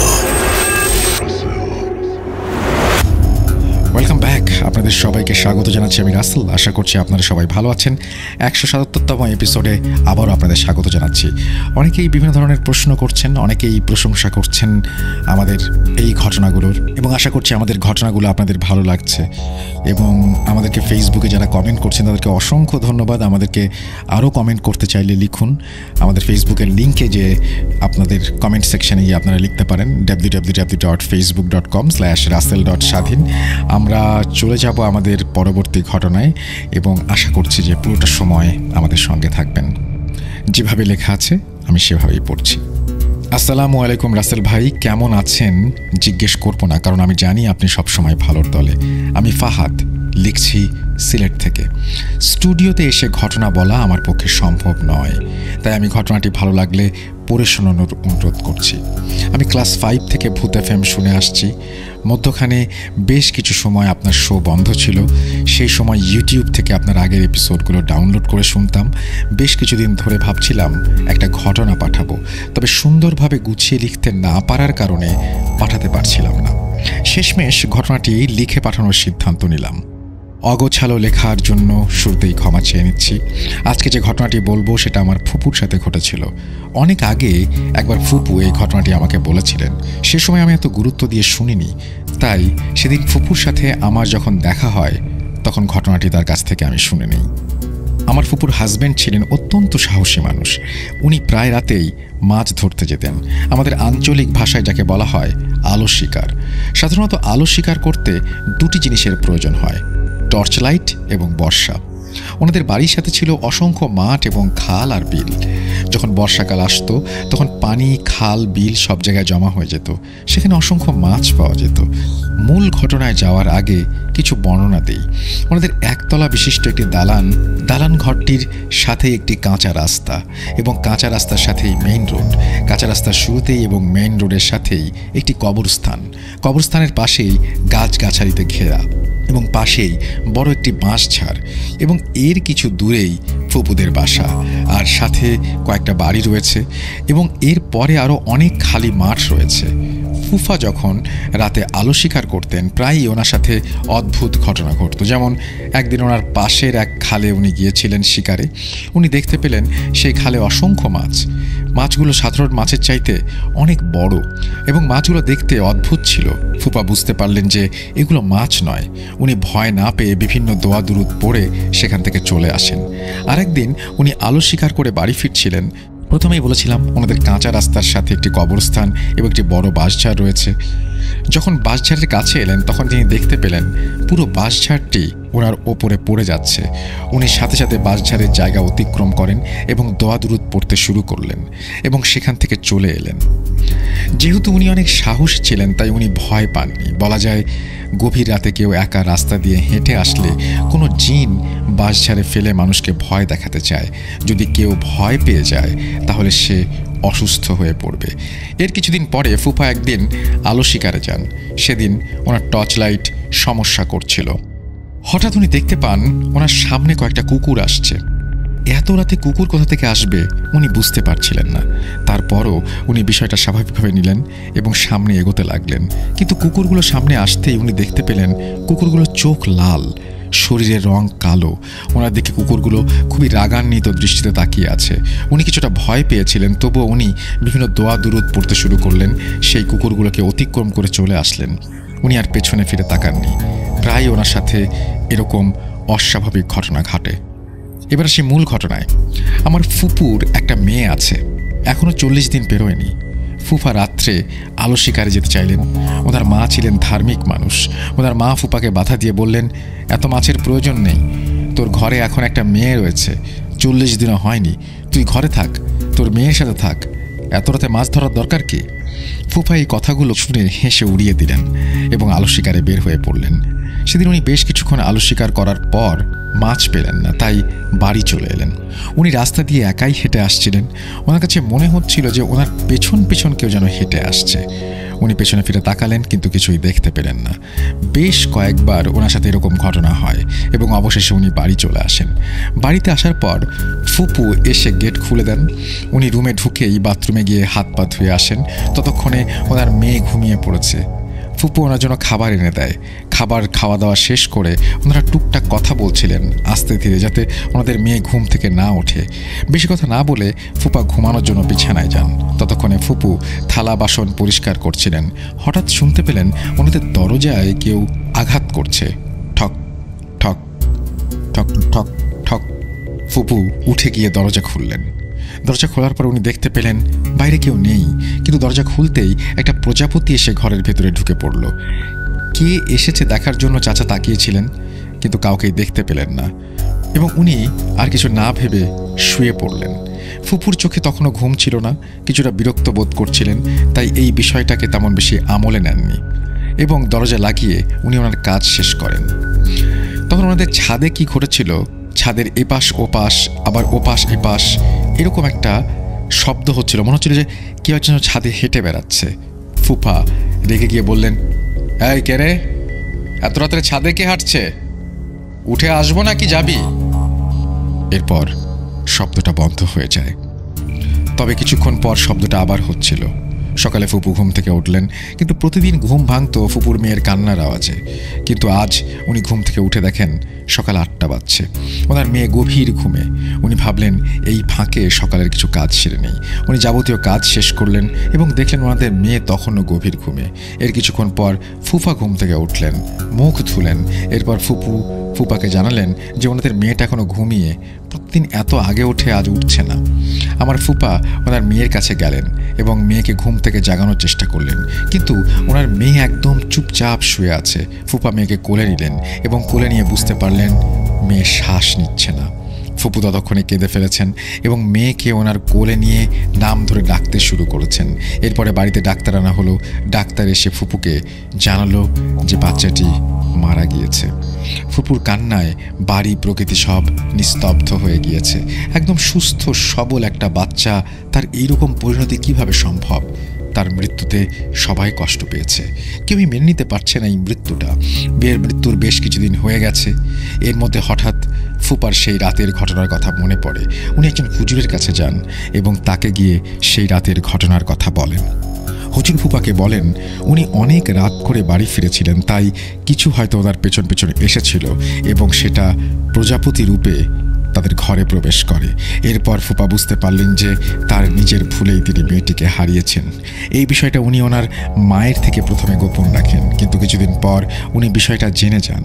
কিন্তু উনি ফুপুকে কিছু বলেননি। বলে আর কোনো লাভ নেই, যা হবার হয়ে গিয়েছে। এরপর কখনো ফুপা আর আলো শিকারে বের হননি। এই ছিল আমার ঘটনা। ভালো লাগলে শেয়ার করবেন, পড়ে শোনাবেন। লেখায় অনিচ্ছাকৃত ভুলের জন্য দুঃখিত। আমার নাম ফাহাদ আহমেদ। তারপরে তিনি তার কন্ট্যাক্ট নাম্বার শেয়ার করেছেন। Thank you very much Fahad আপনার ঘটনার জন্য। আশা করছি এই ঘটনাটি আপনাদের ভালো লেগেছে। যদি ভালো লাগে অবশ্যই আমাদেরকে জানাবেন। আমাদের ইমেল অ্যাড্রেস russell.booth.com@gmail.com, অথবা আমাদের ফেসবুক পেজে যেয়ে আপনারা লিখতে পারেন www.facebook.com/russell.স্বাধীন।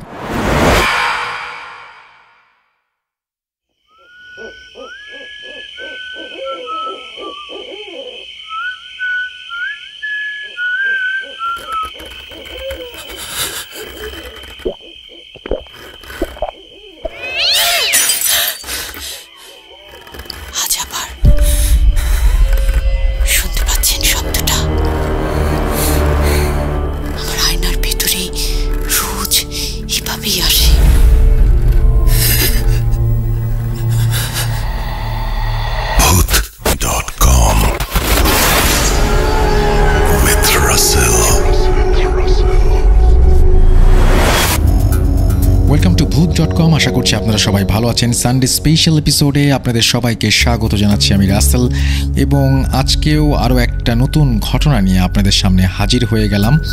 আর এই ঘটনাটি আমাদেরকে যিনি পাঠিয়েছেন তার নাম উল্লেখ করে বলছি, যেভাবে উনি লিখেছেন আমি ঠিক সেভাবেই পড়ে শোনাচ্ছি।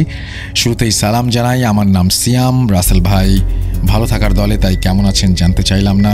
অনিচ্ছাকৃত ভুলের জন্য ক্ষমা প্রার্থী। এটা আমার পাঠানো প্রথম ঘটনা। দুঃখিত, আমি অনেক দূরে থাকার কারণে স্টুডিওতে সরাসরি এসে ঘটনাটি বলতে পারছি না। বেশি কথা না বলে আমি ঘটনায় চলে যাব। আমার ছোটবেলার বন্ধু, আমার সাথে বেড়ে ওঠা এক বন্ধুর কথা, যে এখন প্রবাসে রয়েছে। আমি বেসরকারি একটি ইউনিভার্সিটিতে স্টাডি করছি, এবং এটি কুমিল্লার হোমনা থানার খোদে দাউদপুর গ্রামে ঘটে যাওয়া একটি ঘটনা। আমি নিজেও এই ঘটনাটি দেখেছি। তাদের বাড়িটি ছিল আমাদের গ্রামের বিলের পাশে, আর ওইখানে মানুষ এত যাতায়াত করতো না, আর রাতে একদমই না। আজকে আমার বন্ধু হাবিবের মার সাথে ঘটে যাওয়া ঘটনাটি শেয়ার করছি। ওর মা ও ছোট বোন, ও ছাড়া বাড়িতে ওদের আর কেউ ছিল না।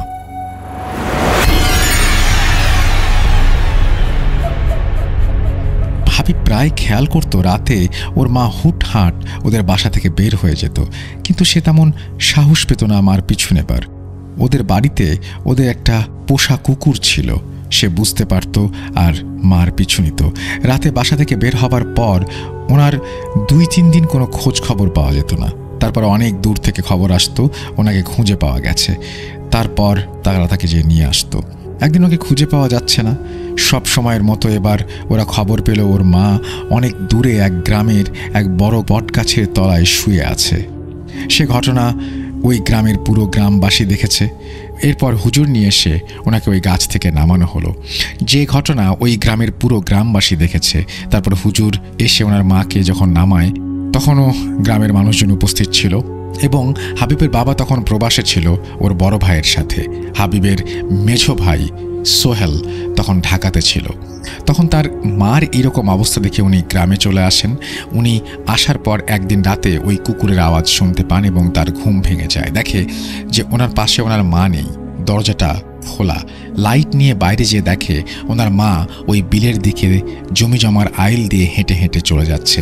উনি মা বলে জোরে জোরে ওনাকে ডাকতে থাকেন, অনেক পিছু নেওয়ার চেষ্টা করেন, কিন্তু ওনার মা কোনো রেসপন্স করছিল না। আর সোহেল ভাই যত দূরেই যাক, ওনার মা ততটাই দূরে চলে যায়। এই পর্যায়ে সোহেল ভাই না পেরে বাসায় চলে আসে। এর 2-1 দিন পর তারা খবর পেল আমাদের গ্রামের পাশের গ্রামে বড় একটা বটগাছের নিচে তাকে পাওয়া গেছে, এবং তারপর বিভিন্ন কবিরাজের কাছে তাকে নিয়ে যাওয়া হয়, কিন্তু কোনো সমাধান পাওয়া যায় না। তাদের মধ্যে এক কবিরাজ বলেছিল তাদের সাধ্যের বাইরে এই জিনের ক্ষমতা। তারপর সোহেল ভাইকে সেই বড় হুজুরের ঠিকানা দেওয়া হলো।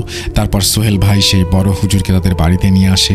বড় হুজুর বাড়িটি পর্যবেক্ষণ করেন, এবং তারপর বড় হুজুর বলেন তাদের এই বাড়ি হলো এক বদ জিনের আস্তানা। সোহেল ভাইকে সে হুজুর বলল তারা যেন এই বাড়ি যত তাড়াতাড়ি সম্ভব ত্যাগ করে, কিন্তু তারা হুজুরের কথার মূল্যায়ন করল না। এভাবে অনেক দিন যাওয়ার পর হঠাৎ করে একদিন রাতে সোহেল ভাই খেয়াল করল তার মা বিছানা থেকে উঠে কোথায় যেন চলে যাচ্ছে। তারপর সোহেল ভাই তার মাকে ধরে রাখার চেষ্টা করল, কিন্তু সে তার সাথে শক্তিতে পেরে উঠল না। তার মা তাকে ছিটকে দূরে ফেলে চলে গেল। তারপর তার মার সাথে তাদের ওই পোষা কুকুরটিও চলে গেল। তারপর সোহেল ভাই তার মার পিছু নেয় এবং মাকে খুঁজে পায় না, কিন্তু কিছুটা দূরে যাওয়ার পর রাস্তার মাঝে কুকুরটাকে অজ্ঞান অবস্থায় দেখতে পায়। তারপর এদিক সেদিক কোথাও মাকে খুঁজে না পেয়ে সোহেল ভাই বাসায় চলে আসে। এর পরের দিন সকালে তার মার মরদেহ তার আপন চাচার রান্নাঘরে হাওয়ায় ঝুলন্ত অবস্থায় পাওয়া যায়। ওই হাওয়ায় ঝুলন্ত লাশটা পুরো গ্রামবাসীর সাথে আমরাও দেখেছিলাম। বিশ্বাস করেন রাসেল ভাই, তার মার লাশটা কোথাও কোনো কিছুর সাথে আটকানো ছিল না। ফাঁসি দিলে যেভাবে ঝুলে থাকে ঠিক সেভাবেই লাশটা ঝুলতে থাকে। তারপর লাশটা মাটি থেকে 4-5 ইঞ্চি ওপরে ছিল, কোনো রকম দড়ি বা কোনো কিছুর সাথে আটকানো ছিল না। এক কথায় লাশটা হাওয়ায় ঝুলছিল। পুরো গ্রামবাসী এটা দেখেছে। থানা থেকে পুলিশ এসে লাশটাকে মাটিতে নামায়। তারপর আমাদের গ্রামের কয়েকটা মসজিদের ইমাম সাহেব এসে কোরআন তেলাওয়াত করে লাশটি মাটিতে নামায়। তারপর পুলিশ ময়নাতদন্ত করে, কিন্তু কী কারণে মৃত্যু হয়েছে তা সে সম্পর্কে জানা যায় না। তারপর লাশটিকে গোসল দেওয়ার পর জানাজা পড়ে কবরস্থানে নিয়ে যাওয়া হয়। লাশটি এতটাই ভারী হয়েছিল যে কেউ লাশটিকে কবরস্থান পর্যন্ত নিয়ে যেতে পারছিল না। তারপর হুজুররা কোনো রকমের দোয়া কালাম পড়ে লাশটির কবরস্থান পর্যন্ত নিয়ে যেতে সক্ষম হয়। তারপর লাশটিকে কবরে দেওয়ার সময় অনেক বাধা পেরোতে হয়। লাশটিকে মাটি দেওয়ার সময় মাটি বারবার সরে যাচ্ছিল, যা হুজুর দোয়া পড়ে অনেক বাধার পর মাটি দিতে পেরেছিলেন। আর তার মৃত্যুর পরে তাদের বাসায় তার মার উপস্থিতি টের পেত। এই ঘটনার আরও 2টি পার্ট আছে, যা পরবর্তীতে পাঠাবো। ইনশাল্লাহ পাঠাবেন এবং আপনার ঘটনার অপেক্ষায় থাকলাম।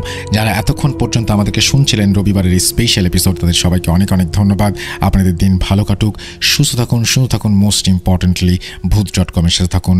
আল্লাহ হাফেজ।